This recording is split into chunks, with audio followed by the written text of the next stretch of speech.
Hello সবাই, আজ আমরা একটা দারুণ জিনিস নিয়ে আলোচনা করব, আর তা হলো আমাদের পা জোড়া ক্রেনিয়াল নার্ভ।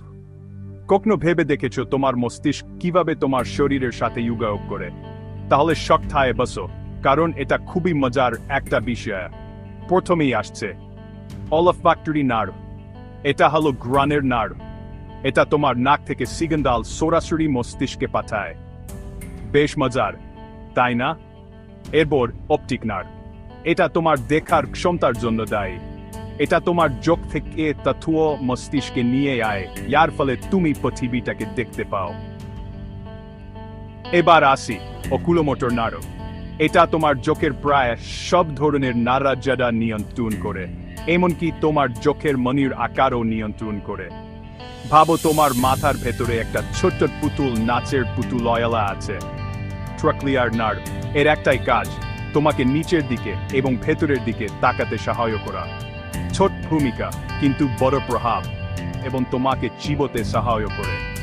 তিনটি শাখা, একটা নার্ভ, বৈচিত্র্যের এক অসাধারণ উদাহরণ। এরপর এটা তোমাকে পাশের দিকে তাকাতে সাহায্য করে। সহজ কিন্তু অপরিহার্য। ফেসিয়াল নার্ভ হলো তোমার মুখের ভাব ভঙ্গির মূল নিয়ন্ত্রক। হাসি থেকে শুরু করে স্বাদ গ্রহণ, এমনকি চোখের জল এবং লালা তৈরি করা, সবই এর কাজ। এটা একটা বহুমুখী নার্ভ।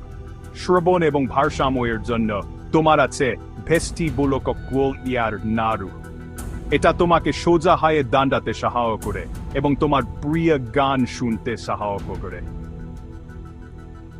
এটা স্বাদ গ্রহণ এবং গিলে ফেলার সাথে জড়িত, আর সাথে রক্তচাপ পর্যবেক্ষণ করে। ভেগাস নার্ভকে বলা হয় পরিব্রাজক।